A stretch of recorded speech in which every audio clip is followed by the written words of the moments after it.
All right, let's listen to this. Is rich, he's a potential soulmate or very eligible bachelor to 75% of Nigerian women. I conducted a Vineyard experimental survey last year, and I found that 75% of Nigerian women would rather be second, third, fourth wives to a rich man than an only wife to a poor man. And the research also showed that 75% of Nigerian women are no longer dating for love and romance and are dating for survival and security. We went through ethnicity, religion, employed versus unemployed, and the results and the statistics were just staggering. I would like this to be like a discussion in offices. Ask your friends what they think, do your own research, and see the results you get, and ask yourselves why this is happening. Personally, I think the amount of successful men are few, and women are feeling like I would rather get cheated on with a rich guy than cheated on with a poor guy. If your husband is rich, he's a potential soulmate or very eligible bachelor to 75% of Nigerian women. I conducted a Vineyard experimental survey last year, and I found that 75% of Nigerian women would rather be second, third, fourth wives to a rich man than an only wife to a poor man. And the research also showed that 75% of Nigerian women are no longer dating for love and romance and are dating for survival and security. We went through ethnicity, religion, employed versus unemployed, and the results and the statistics were just staggering. I would like this to be like a discussion in offices. Ask your friends what they think, do your own research, and see the results you get, and ask yourselves why this is happening. Personally, I think the amount of successful men are few, and women are feeling like I would rather get cheated on with a rich guy than cheated on with a poor guy.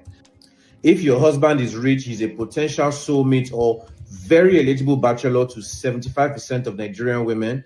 I conducted a Vineyard experimental survey last year, and I found that 75% of Nigerian women would rather be second, third, fourth wives to a rich man than an only wife to a poor man. And the research also showed that 75% of Nigerian women are no longer dating for love and romance and are dating for survival and security. We went through ethnicity, religion, employed versus unemployed, and the results and the statistics were just staggering. I would like this to be like a discussion in offices. Ask your friends what they think, do your own research, and see the results you get, and ask yourselves why this is happening. Personally, I think the amount of successful men are few, and women are feeling like I would rather. All right. So I guess he posted percentage of women in general open to polygamous marriage by Vignet-based survey experiment. Okay. Wait, Chinye says, Oga, who did you survey? Bikonu? That's a good question, right? That's a good question. Let me see. It's a good question. This is Joro Olumofin. Is the self-proclaimed love doctor, and he's always pushing out some of this stuff. Another percentage of age group. There's a percentage of age group of women open to polygamous marriage by age groups. 25 to 35, 36% are open. Between 50 to 65, 22% are open. Okay, wait, is it 22 to, okay, 22% of what is this exactly? Wait, between 35 to 50, 42% are open. Okay, so is it 42% of all people within that age range? Or are you telling us that of all women, 42% of them are between 35 or 50? What are we looking at? God have mercy. What are we looking at? Jesus.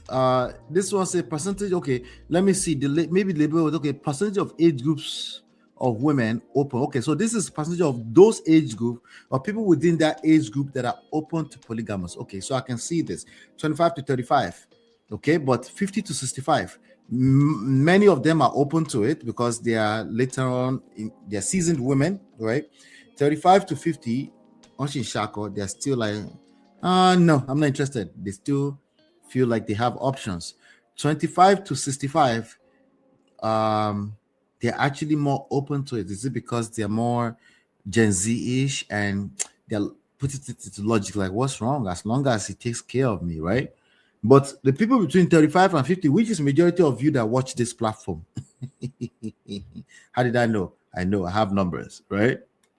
They're saying most of you are coconut head and you will not succumb to polygamy at any cost, regardless of what the studies show. Anyway, let's look at this. Say percentage of women open to polygamous marriage by religion. When it comes to Christianity, of course, most Christians are not open to it. Muslims, we could probably already predict that.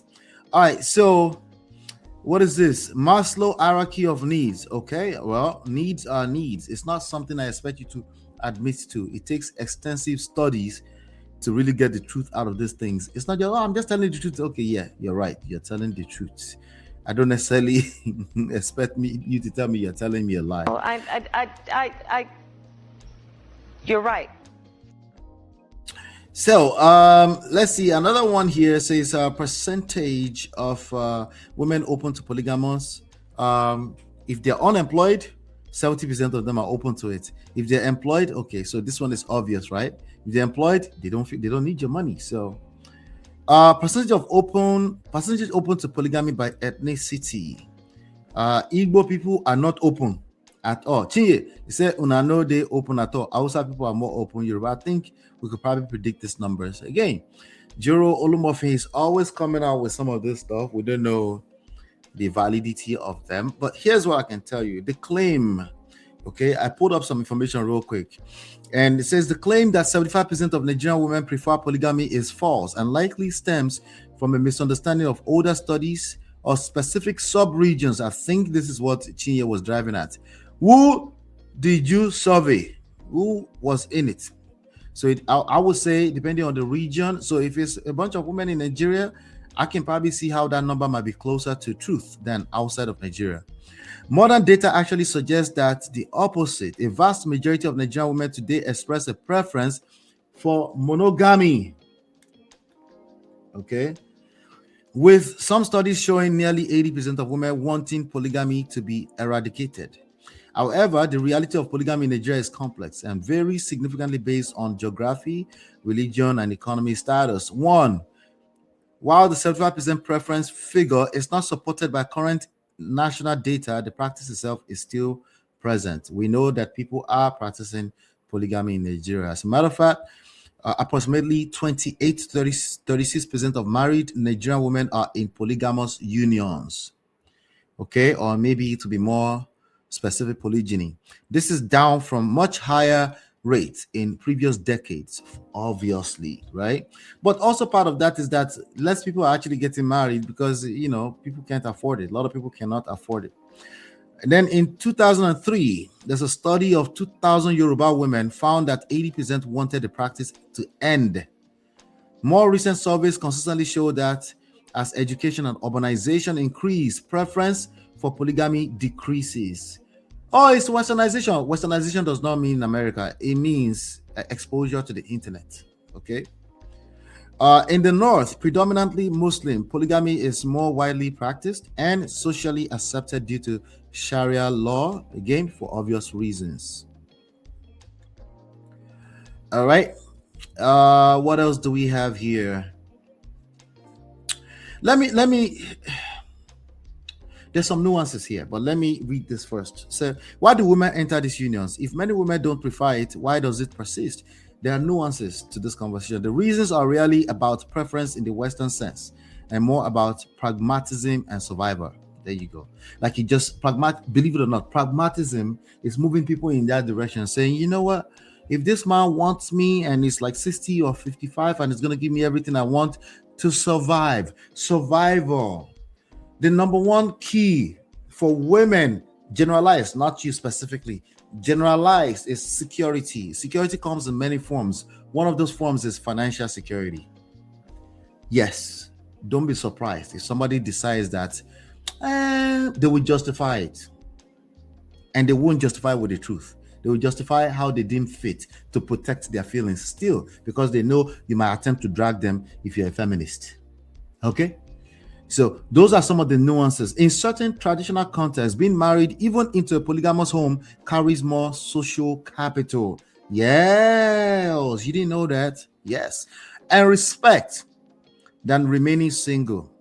Those are just a little bit of some of the things you might be know. So he might have surveyed, I don't know, maybe 50 people, 20 people, which, by the way, that number will be shady to survey such a small amount of people. But it is true, okay, that majority of women would settle for polygamy if it becomes a matter of security and survival. I don't expect anyone to admit to that. Don't argue with your phone screen, though. Don't do it, though. Okay. At the end of the day, what we need is usually different from what we say we need. It takes a certain level of self-awareness to understand where we're speaking from. Okay.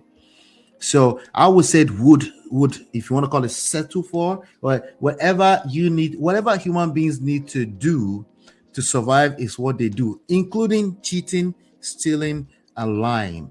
I will never cheat, steal, and lie. Okay. Okay, you're right. You're right. Do me a favor, hit the like button, share, subscribe, turn up your notifications so you're notified when we go live. We have some other trendy stories around the world. We'll be right back. This is Ola, Man of Prestige, your favorite relationship and marriage coach. If you enjoyed this, smash that like, subscribe, and share it with someone who needs it. Be a part of the Prestige family. My wife Lola and I have written 2 powerful books, Get My Marriage Back and Number One Red Flag. Yours free at manofprestige.com. For personal coaching, send me a WhatsApp request for consultation to +1 732 305 8577. Stay tuned for more. Your journey to love and prestige starts here.